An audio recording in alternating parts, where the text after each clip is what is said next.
Have you ever heard or smelt something that made you vividly remember a memory? Something that you probably haven't thought about in years? Well, recently I was playing Tainted Grail, The Fall of Avalon with the intent to review it. After this happened to me while playing, I had to completely shift what I was going to make my video about.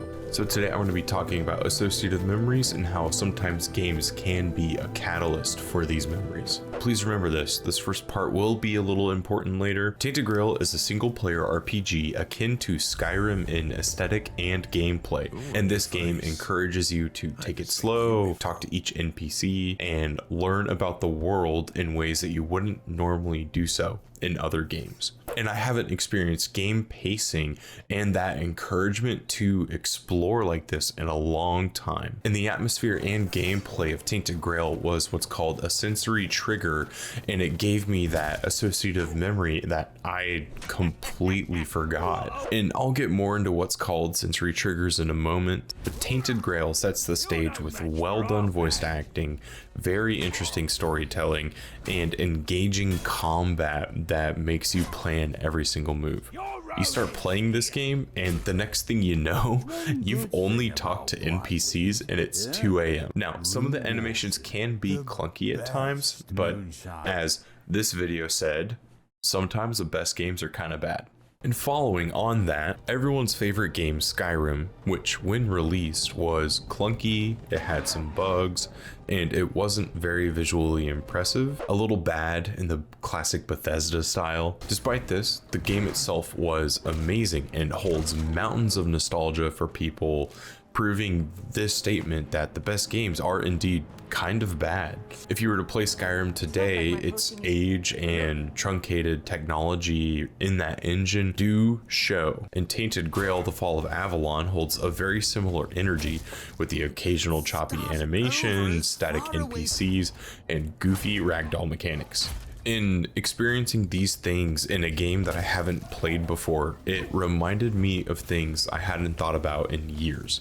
And I mentioned the term before, but these specifically are called associative memories. And these occur when you see, feel, hear, or smell something that your brain associates with a memory. Those senses triggering that memory are what's called the sensory triggers. I said that earlier, I just wanted to clarify here. There was one point while I was playing that I was hit with the associative memory of my first time seeing Skyrim on an old CRTV in my late grandma's house. And at the time I was watching my cousins play. I remember the quest that they were playing was the Thieves Guild quest, where you burn down the beehives of the rival meadery, and that just specifically, that memory just reverberated in my skull, and I felt like I could just see everything in that room. And I haven't thought of this moment at all since it happened, but there was something about Tainted Grail, something in that game environment that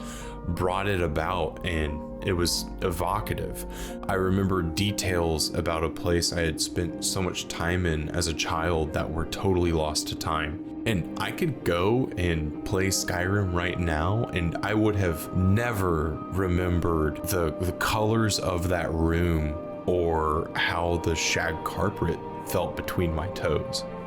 And you know, gaming as a hobby can feel so small or immaterial at times, and creating content focused around gaming can even make the task of booting up a game feel arduous or like a chore.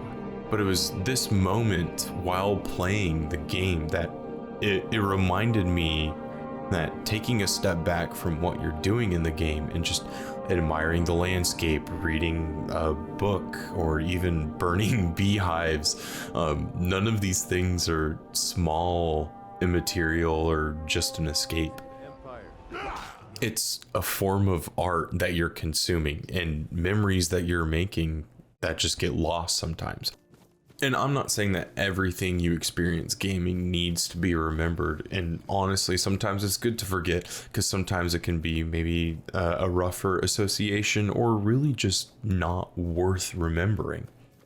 What I am saying is that sometimes you just need to move a little slower, take a look around, and maybe exhaust all of the dialogue options, because you never know when you might remember something. From friend slop to LAN parties to single player games with impressive narratives, each of those experiences and memories can be worth it, because one day you may wish that you remembered what color the walls were or how the shag carpet felt between your toes. And Tainted Grail really gave me a special experience. A return to form that's often lost under microtransactions in a $60 single player game, and Twitch streamers telling you what optimal day one builds are. Tainted Grail brought me back to enjoying what I love to do, and it rewards me for doing it. There's a ton of humor and lore in this game, and the characters, excluding maybe a few of them, they feel tangible and palatable.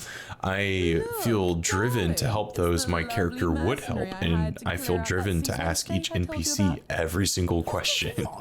Now, Tainted Grail does in some cases force you to exhaust all of the dialogue options. However, I wanted to do it in the first place, just because I wanted to know what the drunk guy at the gate was going to be doing later. I wanted to know what caused the fight at the end. And there's just something truly atmospheric about it that makes me want to give more time to this game. It inspires me to take a beat and explore the environment and look around a little more, to feel the carpet a little bit more. You guys remember that episode from Walking Dead when it's Carol and the girl and she's telling her, you know, look at the flowers? Just look at the flowers, Lizzie. No, we're not looking at the flowers anymore. We're feeling the carpet. That's the move for 2026. If you know, you know. And before I wrap up this shorter video, thank you for taking the time to listen to me rambling on for a brief moment. Playing this game really made me feel something kind of special, and it has me even more excited to continue playing games and uploading them to YouTube. Can't wait to share more of these memories with everybody. And please, any memories that you have playing games with, you know, family, friends, or by yourself, please feel free to drop them in the comments. I want to read all of them. I promise to read every single one and to reply to every single one of them. Now, as customary here, we've played Tainted Grail on the channel. We have to rank it on our massive tier list. Put an animation here. That was stupid. All right, here we are at the proverbial tier list where I rank every single game I play on this channel. Tainted Grail, it's a lovely game. I love the combat, I love the atmosphere, really interesting narrative and lore to it. I haven't finished it quite yet, so I'm still playing through the game, but I do feel confident that I know the perfect spot for it, because based off of everything I've seen on this game thus far, I think it fits perfectly right here in real good. Not in the upper bracket of real good, but on the lower bracket. I think it'll live there and be just fine. Anyways, thank you so much for watching. I hope that you have a great morning, day, or night. And please do like and subscribe down below. Maybe I'll hit your recommended feed once again. And I hope to see you next time. Later.